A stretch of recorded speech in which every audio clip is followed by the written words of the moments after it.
كم مجدا سطرنا على صفحاته. السلام عليكم. جاب بلادنا الحبيبة إريتريا من أقصاها إلى أقصاها، إما ساعيا في طلب العلم أو معلما له، لذا أطلق عليه بعد وفاته لقب فقيد الدعوة. هو الشيخ محمد صالح ابن حاج حامد ابن عمر آل شباللة، والذي ولد بقرية يت أسرار في الساحل الشمالي من إريتريا الحبيبة. حفظ القرآن الكريم تحت عناية والده، ثم انتقل مع والده إلى جنوب توكر حيث تعرف على الدعوة السلفية هناك، ثم انتقل إلى شرق سنكات في خلوة الشيخ محمد طاهر حمد الدين، وبعدها شد الرحال إلى بربر، ثم إلى بلاد الشايقية بمنطقة نوري، ومنها إلى الجرير ثم الكرو، وكلها مناطق في شمال السودان.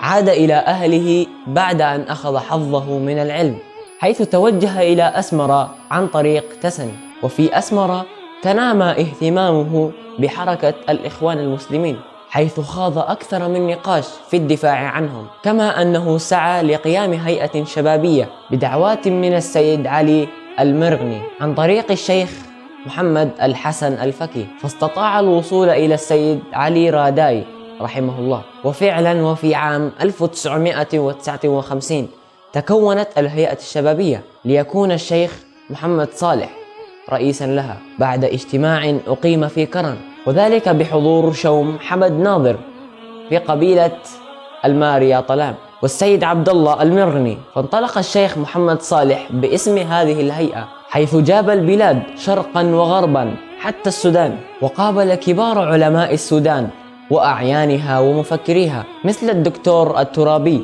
والصادق عبد الله عبد الماجد وغيرهما. ولسوء الأوضاع لم تدم الهيئة طويلا، إلا أن ذلك لم يوقف، حيث سعى في تأسيس خلوته، والتي سماها مفتي الديار الشيخ إبراهيم المختار، سماها مدرسة الإرشاد الإسلامي. كما أنه في الحج قابل نفرا كبير من أهل العلم والعلماء مثل الشيخ بن باز ومحمد كوكن، بالإضافة إلى أعيان وكبراء المملكة العربية السعودية. ولأن لكل أجل كتاب، فقد جاء أجل شيخنا الجليل محمد صالح حاج حامد بعد عمر طويل ورحلة مليئة بالتضحية والدعوة والجهاد في سبيل نشر الإسلام وتعليم القرآن الكريم، فقبضت روحه الطاهرة في منزله بكسلة بعد معاناة من مرض أصابه في بطنه مع تكالب أمراض الضغط والسكر وغيرها. ففاضت الروح في يوم 23